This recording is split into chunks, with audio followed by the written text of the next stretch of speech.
গত পর্বে বলছিলাম ফ্রান্সের এক ছোট্ট গ্রামে বাস করা বৃদ্ধ কৃষক হাউসকর্ন রাস্তা থেকে একটি সুতোর টুকরো কুড়িয়ে নিয়েছিলেন। কিন্তু কিছুক্ষণ পর একজন ব্যবসায়ী টাকার থলি হারিয়ে গেলে সন্দেহ গিয়ে পড়ে তার ওপর। একজন সাক্ষী দাবি করেছিলেন সে হাউসকর্নকে মাটি থেকে কিছু তুলতে দেখেছে, আর সেই অভিযোগের কারণেই তাকে মেয়রের কার্যালয়ে ডেকে নেওয়া হয়েছিল। হাউসকর্ন বারবার বললেন, আমি শুধু একটা সুতোর টুকরো কুড়িয়েছিলাম, কিন্তু তার কথা কেউ বিশ্বাস করতে চাইছিলেন না। মেয়র তার কথা শুনলেন, সুতোর টুকরোটাও দেখলেন, তবু সন্দেহ পুরোপুরি দূর হলো না।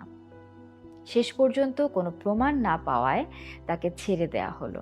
হাউসকর্ন স্বস্তির নিঃশ্বাস ফেললেন। তিনি ভাবলেন, ভুল বোঝাবুঝি এখানেই শেষ। কিন্তু আসল সমস্যার শুরু তখনই হয়েছিল।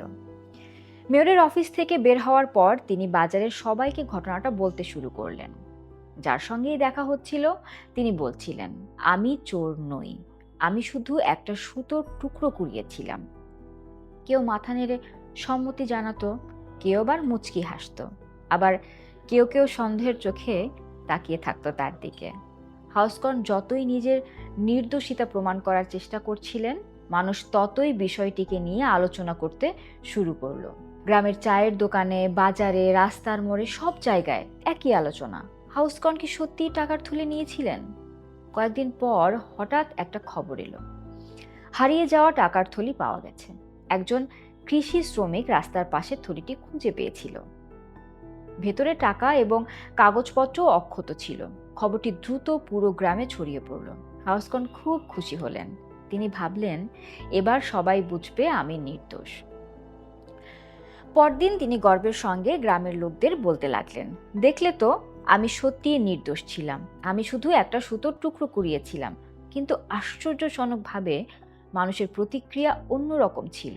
কেউ কেউ বলল, হয়তো থলিটা সে লুকিয়ে রেখেছিল, পরে পরিস্থিতি খারাপ দেখে অন্য কাউকে দিয়ে ফেরত করিয়েছে। আবার কেউ কেউ বলল, এত ব্যাখ্যা দিচ্ছে কেন, নিশ্চয়ই কিছু লুকাচ্ছে। হাউসকর্ন হতবাক হয়ে গেলেন। তিনি বিশ্বাসই করতে পারছিলেন না, প্রমাণ পাওয়ার পরও মানুষ তাকে সন্দেহ করছে। তিনি আরও বেশি করে নিজের নির্দোষতা প্রমাণ করতে লাগলেন। যার সঙ্গে দেখা হতো তিনি পুরো ঘটনাটা শুরু থেকে শেষ পর্যন্ত বলতেন, সুতোর টুকরোটাও দেখাতেন, কিন্তু তাতে কোনো লাভ হলো না। বরং মানুষ তার কথা শুনে আরও হাসাহাসি করতে লাগলো।